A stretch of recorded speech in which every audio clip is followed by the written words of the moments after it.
Thanksgiving. I remember like it was yesterday. Except it was like 4 days ago. I know. I wanted to make this video on a Thanksgiving day, but I had a headache all throughout the all throughout the week, and I was trying to catch up on Batman Returns yesterday. But right now the video is here.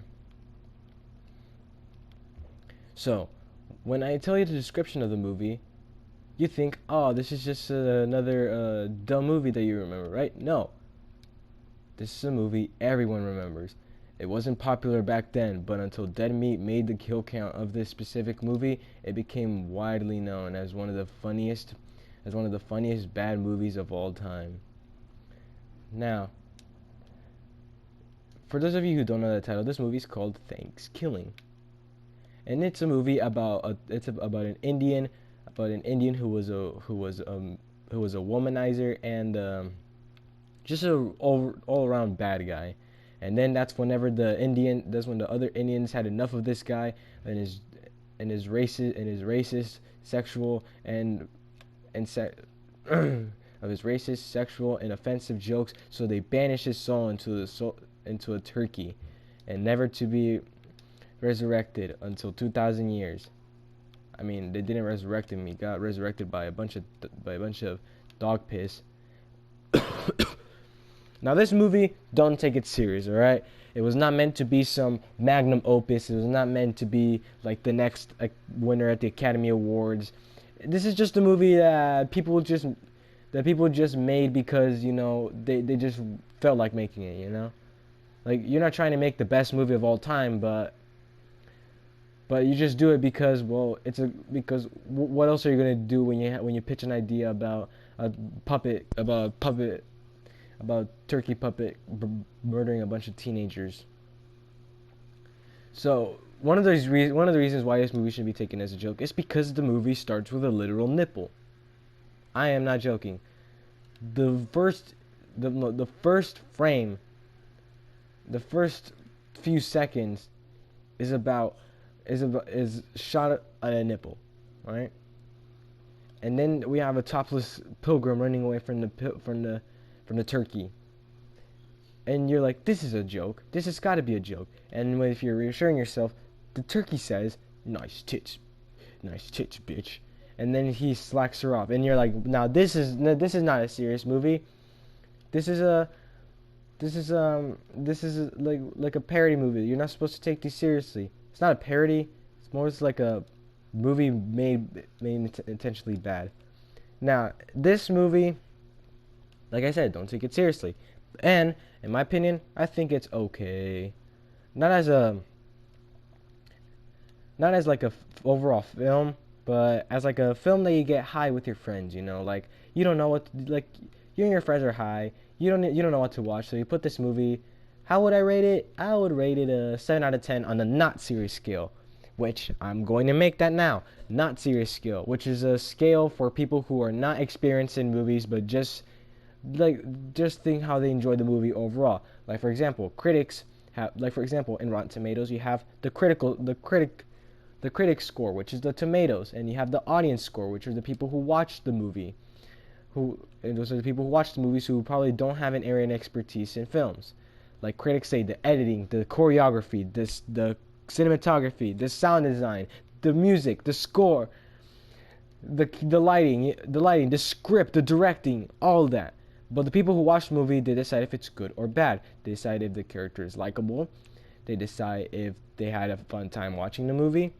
That's the not serious scale. Whether if you had fun with the movie overall or you didn't. Like for example, I know a bunch of people I know the critics destroyed Hook, but there are some people who like Hook. Sure, the critics had problems with Hook. It's not a perfect movie, but giving it like a 7% isn't good. It's not that bad. And then the audience, the people probably don't, like I said, who probably don't have an expertise in filmmaking, watch it and they gave it like an 89%.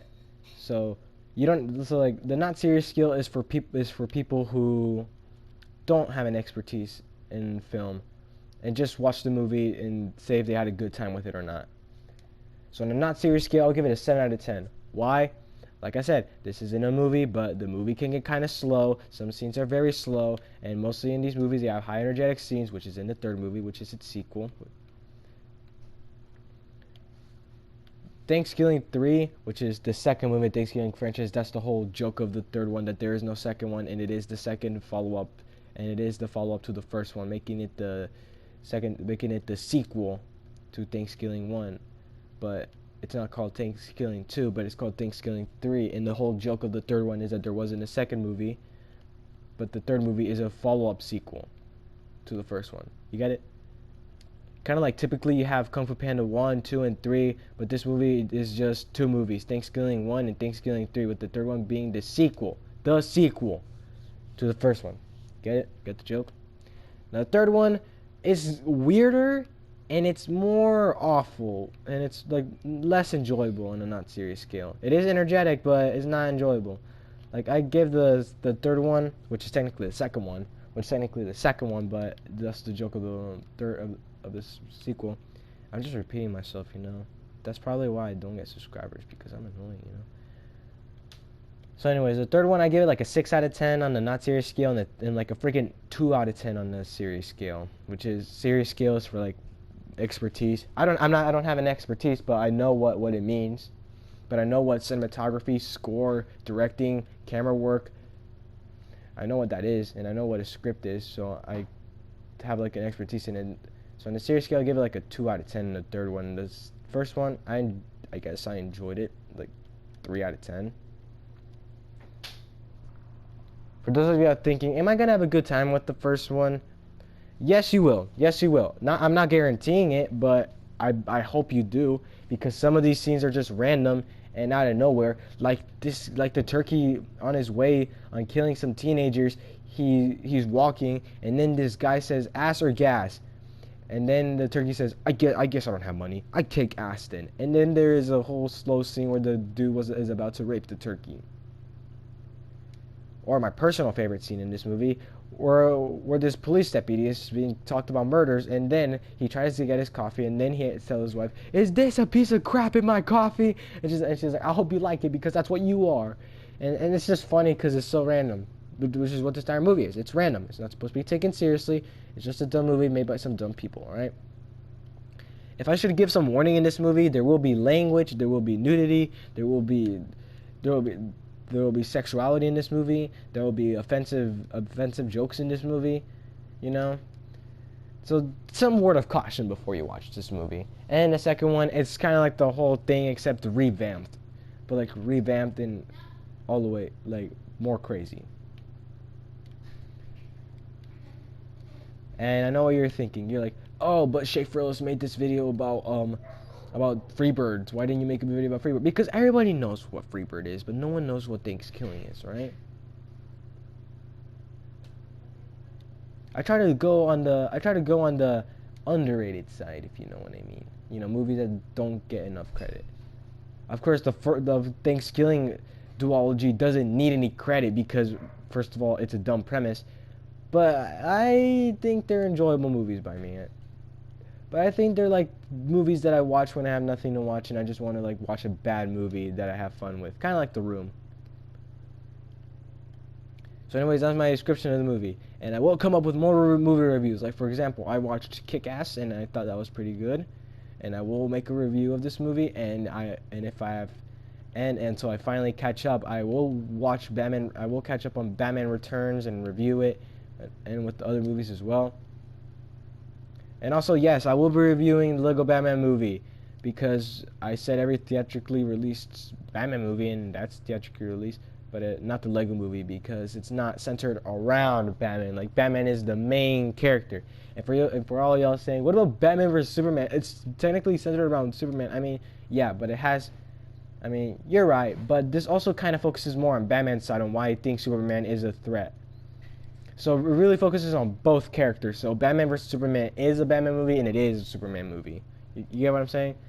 Like they put focus equally on both Batman and Superman to make it a Batman and Superman movie.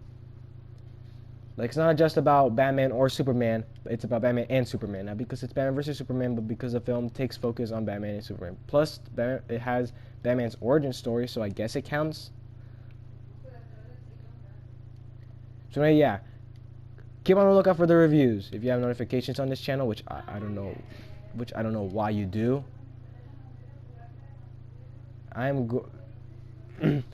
You'll know that I'll be reviewing more movies and covering more movies that are still stuck in my memory, but I don't know what they're called.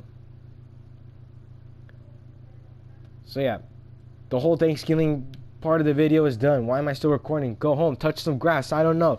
I should touch some grass. What is going on in my life? What is life?